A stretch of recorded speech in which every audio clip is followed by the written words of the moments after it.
Iepriekš runājām, kā palīdzēt savējiem, kas notiek un notiks apkārt ar tuviniekiem. Šobrīd svarīgi saprast, kas tad notiks ar mums pašiem un jau notiek kādu laiku, kādiem jau varbūt jau tas ir sācies jau iepriekšējā gada nogalē. Un kādiem šie te notikumi, sajūtas, emocijas, fiziskais ķermenis liek par sevi manīt jau šobrīd vai pavisam nesen vai drīzumā. Ar ko tas izskaidrojams? Mainās pilnībā šobrīd enerģētiskais lauks. Tas nozīmē, ja jums ir dziļāka izpratne, interese un vēlme iedziļināties, tad var paskatīties, kas pēdējā laikā ir noticis zemes vibrācijās, kas mainās enerģētiskā laukā uz zemes. Un īpaši šajā periodā. Tas nozīmē, ka daudziem no jums liks par sevi manīt, piemēram, fiziskais ķermenis. Sāsināsies dažādas situācijas, dažādas skaitas, vainas, sajūtas, vai, ja nekas konkrēts, tad vienkārši būs slikta pašsajūta un nevarēsiet atrast mieru, iemeslu, kas un kāpēc. Šeit ir būtiski saprast, ka patiesībā to vajag uztvert nevis negatīvi, ka noticis ir kaut kas slikts, ārprāts, ko tagad lai dara, šausmas, kāpēc man tā notiek, tieši otrādi. Tas nozīmē, ka mainoties arī jūsu vibrācijām un enerģētiskam karkasam arī pielāgojoties, līdz ar to arī fiziskam ķermenim, mainās arī jūsu sajūtas attiecībā uz to. Un jūsu ķermenis īstenībā jums nāk palīgā, viņš jums konkrēti parāda, par ko jāprūpējās, vai vispārīgi par fizisko ķermeni, vai tā ir atpūta, vai tas ir uzturs, papildus vitamīnu, minerālvielas, fiziskās aktivitātes, un arī kāda konkrēta joma, kura jāskārto, kuru iespējams esat vai nu atstājuši novārtā, vai gadiem jūsu iepriekš dzīvesveidu, vai dēļ kādiem citiem ietekmēšiem faktoriem, ir kaut kas nonācis līdz tādam momentam, kā ir laiks to sakārtot. Tas tikai nozīmē to, ka jums nāk palīgā jūsu fiziskais ķermenis un palīdz jums pievērsties tam, kas šobrīd svarīgi, neaizlaist to kaut kādā dziļā un pēc tam jau daudz grūtāk un dārgāk sakārtojumā pasākumā. Šobrīd tas, kas tiek jums parādīts, ar to ir tikt diezgan ātri un veikli, veiksmīgi un arī finansiāli vienkārši kārtībā, gatavībā, sakārtojot, atvesaļojoties, parūpēties par sevi. Un šeit, protams, būs jautājums, kā es zinu, ko lai es daru. Šeit arī ieklausoties sevī, vislabākais ņemt palīgā visu iespējamie. Tas būtu tā kā izdarīt tā, ka izmantojot gan austrumu, gan rietumu prakses, tas ir gan tradicionāla medicīna un īpaši diagnosticējušo faktoru, jo nekas nevar labāk diagnosticēt šobrīd šajos laikos jūsu ķermeņa stāvokli, fizisko, kā pieejamiem medicīniskie dažādi aprāti, iekārtas. Un specifiski jomā tendēti speciālisti. Protams, šeit ir jāsaprot, ka jums arī jābūt jūsu pašu kritiskai domāšanai, veselam saprātam, loģikai, intuīcijai, sajūtai un uzticēšanās arī sev. Tas nozīmē vairākus viedokļus, dažādu laboratoriju analīzi, dažādu speciālistu skatījumu, gan rietumu, gan austrumu jomā. Tas nozīmē paskatīties no dažādiem aspektiem un arī tā ķerties klāt no dažādiem aspektiem. Bieži vien daudz ko var sakārtot un savest kārtībā vienkāršāk, mazākiem līdzekļiem, mazāku iejaukšanos.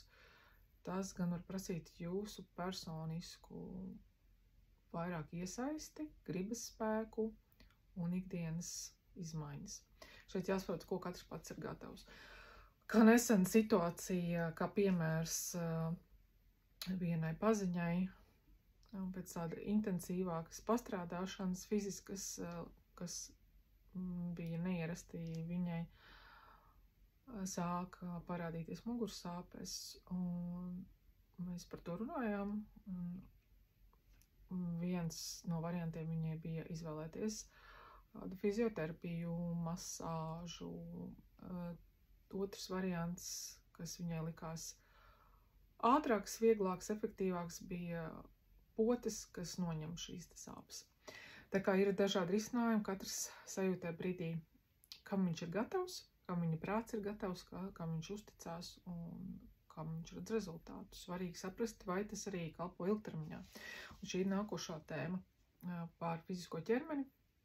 Izdarīt tādas izvēles, kas kalpo jums arī ilgtermiņā. Ilgtspējīgi palīdzot, saglabājot jūsu fizisko ķermeni, fizisko veselību visaugstākajā iespējamā etalonajā stāvoklī un uzturot to. Un tas ir tikai jūsu rokās, jūsu izvēle, jūsu ikdienas izvēles, ko jūs darat savu ķermeni. Tur gan neviens speciālists ārsts nepateiks jums un nestāvēs jums klāt, nekritīs ne pirkstu un nepārbaudīs, ko jūs darat vai nedarat un kā jūs jūtaties. Viss vienkāršāk saprast, kā jūsu ķermenis jūtās, ir ieklausīties tajā. Tas nozīmē, ja jūs kaut ko apēdat, kā jūs pēc tam jūtaties, kā jūsu āda reaģē, vai jūs jūtaties kā noguris, jums griežas galva, vai spiež vēders, vai ir problēmas doties uz labiem rīcībām, miega problēmas, emocionālas kādas problēmas. Tad skaidrs, kad ir jāskatās dziļāk, jāskatās, kas tad ir tas, kas to izraisa. Un tur parasti vienmēr ir ne tikai viens komponents, ne tikai pārtika, ne tikai fiziskās aktivitātes, ne tikai stress. Tas ir viss dzīvesveids kopumā. Un tas nozīmē, ka tas ir jūsu rokās un jūs iespējams jau esat sākuši to darīt, ja nē, tad ir īstais laiks. Es sāku to darīt, es būtu gribējis sāku to darīt ātrāk. Es sāku to darīt, principā tā apzināti 7 gadus atpakaļ. Šogad paliks 47 gadi, gandrīz tevi 50. Un aktīvi sāku iedziļināties savās ķermeņa vajadzībās un savās ģimenes veselībā un ikdienas rutīnu mainīt apmēram 7 gadus atpakaļ. Nu, lūk, tas ir par fizisko ķermeni, runājot par pārējo. Kas tad tālāk? Nākošais aspekts ir tas, ka var vienkārši jums nākt virsū tādas sajūtas, ka jūs nejūties laimīga, ka jums šķiet, ka nekas nav tā, kā jūs gribētu, vai viss ir veltīgi, vai jūs nesaprotat, kāpēc jums nav šī dzīves prieka. Tad visdrīzāk jūs šobrīd esat kaut kādā jomā iegājis, kur jums jau ir noslēdzies šis pieredzes posms, jādodas tālāk. Tas nozīmē, tas ir signāls, ka jāmeklē ir kaut kas jauns, jāstāsta par jaunām iespējām, viņas jāizmanto. Iespējams, tās ir apmācības, sevis izzināšana, iespējams, tā ir atpūta, iespējams, jāizdodas kaut kur jābūt vienam, lai sadzirdētu, iespējams, jāpamaina apkārtējā vide jūsu draugi, rādi, tie cilvēki, ko jūs ikdienā tiekaties, jūs neiedvesmo, viņi nav tādi cilvēki, uz kuru dzīvi, uz viņu izvēlēm ikdienu paskatoties, jums nav tāda sajūta, jā, es tā gribētu, lai man arī tā būtu. Tas ir kaut kas, ko es gribētu tiekties, es gribētu ietekmēties no šī cilvēka, paņemt piemēru, man viņa viedoklis, viņa padoms ir svarīgs. Tad visdrīzāk jūs atrodaties ne tur, tad jūs atrodaties, kur jūs tā brīža rutīnas komforta zona, tāpēc vien, kad ir pierasts un ir ērti vienkārši atkārtot kaut ko laiku pa laikam, vai arī ir ērti tikties ar cilvēkiem, kuri varbūt tieši otrādi apbrīno jūs, klausās jūsos un jums ir vajadzīgs bijis kādu laiku šī deva tāda, un šobrīd vienkārši ir jāsaprot, ka ja jūs ilgāk paliksiet viņu lokā, viņu kompānijā un biežāk pavadīsiet tur laiku, jo mazāk jūs izaugsiet un attīstīsiet sevi, jūs atdosiet savu enerģiju cilvēkiem, kuri vai nu, kas ir labi, ja tā notiek, viņi paņem un iespaidojas, un jūs redzat, ka tas viņus pozitīvi ietekmē. Taču var pienākt tāds brīdis, ka ja viņi pozitīvi no jums ietekmēs, ka viņi jūs pāraug, un jūs redzat, ka jūs esat atdevis savu laiku un enerģiju un neesat ieguldījies sevi. Vai arī varbūt tā, ka viņiem vienkārši tas nav vajadzīgs un jūs veltīgi cenšaties, vai arī varbūt jūs jūtaties labi, jo jūs atrodaties tādā cilvēku ikdienas kompānijā, sabiedrībā, kuri jums liek justies labāk par sevi, jo tad jums liekas, jūs esat kaut ko sasniedzis, ja kaut ko jūs esat izdarījis, un viss ar jums dzīve ir kārtībā. Un neko vairāk var nedarīt, var vienkārši peldēt tajā, kur esat. Nav teicis, ka tā nevajag darīt, vai tas ir kaut kas slikts, te šeit ir jautājums par to, ja jūs nejūties apmierināts, ja jūs jūtaties kaut kādā veidā, ka kaut kas nav pilnvērtīgi piepildījis jūsu ekspektācijas, kaut kur jums šķiet kaut kas nav tā kā vajag un kaut kas trūkst. Cilvēks pēc būtības attīstās tad, ja viņam dzīvē ir izaicinājumi. Ja jums šobrīd ir tāds posms, kad jums ilgi nav bijuši izaicinājumi, vai jūs izvērties no izaicinājumiem, vai jūs viņus uztverat kā kaut ko negatīvu un traģisku un ejat tam cauri, cīnoties pretī un visādos veidos no tā ieejot kaut kādā dziļākā depresīvā vai bedres posmā, tad visdrīzāk ne tā jūs izaiet šīs pieredzes, jo pieredzes un izaicinājumi cilvēkiem ir viņa izaugsmē, lai arī kādi tie būtu, cik patīkami, cik nepatīkami, pēc tam tikai, protams, var to novērtēt un izdarīt secinājumus, ko viņi ir iedavuši. Kamēr nav izies tas posms, nav izdarīt secinājumi, iegūtas mācības, likts tās lietā, tikmēr tas posms, protams, ir nepatīkams, lai vai kāds tas būtu, vai tas saistīts ar fizisko veselību, vai finansēm, vai pašu iekšā emocionālu stāvoklī, apkārtējiem cilvēkiem, attiecībām, ģimeni, bērniem, darbu, un šīs arī ir tās svarīgākās jomas, kas cilvēku patiesībā arī interesē. Pārējais viss, vairāk vai mazāk cilvēku tik ļoti neietekmē, pārējo visu var kaut kā nebūt, nolikt maliņā vai pieciest. Tātad, kas tad ir galvenais pār šim te visam, lai saprastu, ko tad darīt, ja ir šī situācija? Es nejūtos tā. Pirmkārt, jāsaprot, kas tad ir jūsu dzīves uzdevums, jūsu misija, jūsu mērķi, kas ir jūsu unikalitāte, jūsu talanti. Un nevienmēr tas ir tas, kas jums ļoti viegli padodās, ko jūs varat izdarīt aizvērtām acīm.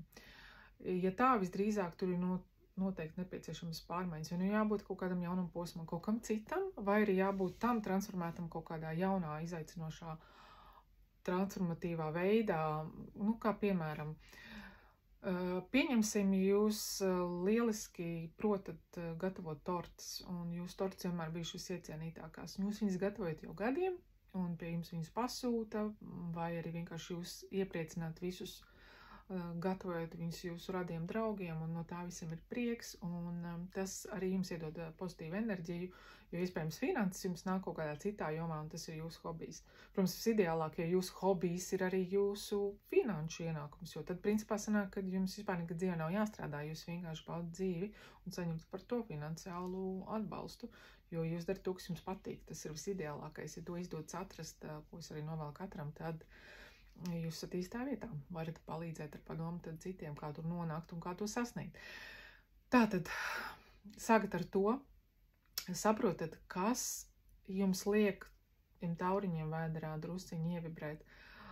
Pirmkārt, kad ir tā pirmsajūta, ka drusku no kaut kā ir bail to sākt darīt, iet tajā posmā drusciņi satrauc, bet tāpat laikā gribas, jo liekas, ka varētu būt interesanti, kaut kas tāds jauns, neparasts, un tas var būt saistīts gan ar esošo jomu, ko jūs jau mākat ļoti labi, taču jūs saprotat, ka kaut ko vajadzētu mainīt un drusciņi bail to darīt, vai pat ļoti bail, taču ir tā sajūta, kad kaut kas virza.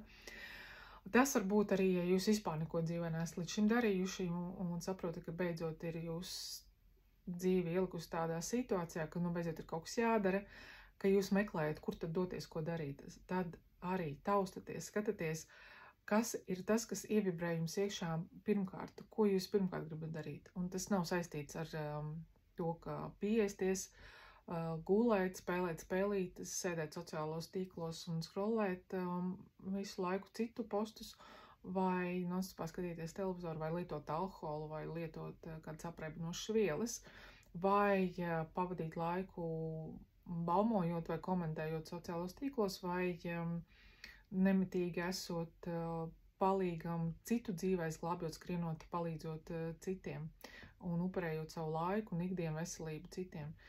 Tas nenozīmē, ka viss, ko es tikko uzskaitīju, ka tas pēc būtības ir kaut kas slikts un tas nedrīkstētu tikt iekļauts jūsu ikdienā, un tur viss ir par balansu, visu to jūs varat darīt, ja tas jums kalpo vislabāk priekš jums, un jūs jūtaties piepildīti, jūs esat pilnībā laimīgi, absolūti fiziski veseli, jums ir pietiekoši finanses, pietiekoši atpūta, dzīves prieka baudījums ik brīdi, jūs izjūtat savu piepildījumu, jums ir viss kārtībā attiecībās, ģimenē, un dzīve šķiet brīnišķīga. Visdrīzāk to jūs šo neklausītos pareizi. Nu, lūk, tātad kaut kas jums tomēr šķiet tāds, ko jums gribas pamainīt. Vienkārši jāsāk meklēt. Iespējams, ka nekas no šā, kas šeit tika pieminēts, jums nešķiet, ka tas ir jums, tad varat uzdot individuālu jautājumu.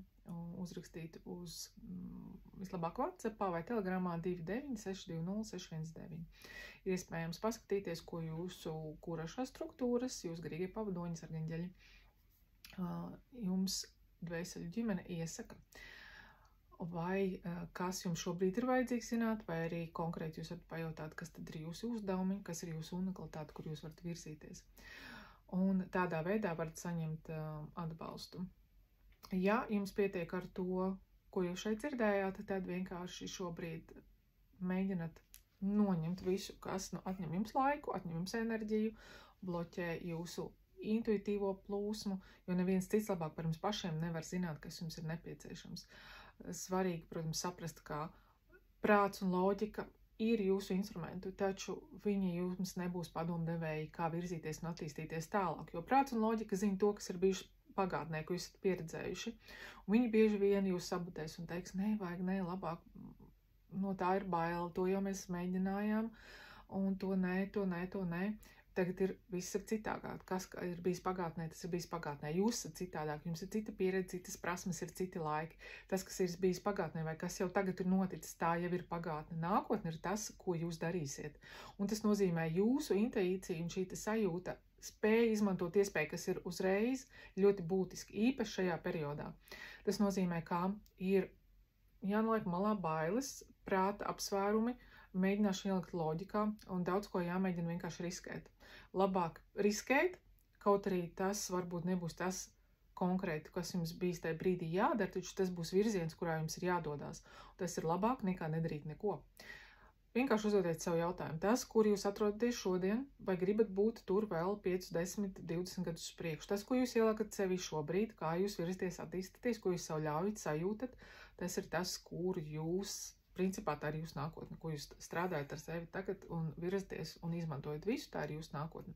Gan jūsu attīstībā, gan tas, kāds ir jūsu fiziskais ķermenis, jūsu pasaules uztver skatījums, jūsu spēja pieņemt daudz dažādas iespējamības, saskatīt to, kā viss mainās ļoti ātri, spēja tam reaģēt līdz, plūst, pieņemt to, izmantot visus iespējamos instrumentus un tādu arī kritiski spēt izvēlēties, kas jums der un izlaižot to caur sajūtām. Sajūtas jūsu ir visspēcīgākais priekšāteicējs. Sajūtas var pateikt, protams, priekšā tikai tad, ja jūs neatrodaties uz medikamentiem, nesmēķējat, nelietojat kādus citus apziņu mainošus preparātus un arī nelietojat alkoholu, neesat mūždien pārēdis cukuru vai ko citu treknu, jo, protams, tā ķermeņa signāli tiek bloķēti, jo nemitīgi jūs atrodaties kaut kā varā, kas jums visu laiku mēģina teikt, esat manā varā, lietojiet to, kalpojiet tam, tas jums jāēd, tas jums jādzer, tas jums jālieto, bez tā jūs nevarat, jo, principā, tad par jums valdē jau kaut kādas citas jomas, atkarības struktūras, astrāli plānī, enerģijas, kā kurš to kādā ieliek kastītē. Taču pēc būtības jūs nevaldat paši par sevi, jo jums nav brīvās gribas, jo kāds cits nosaka to, ko jums vajadzētu darīt.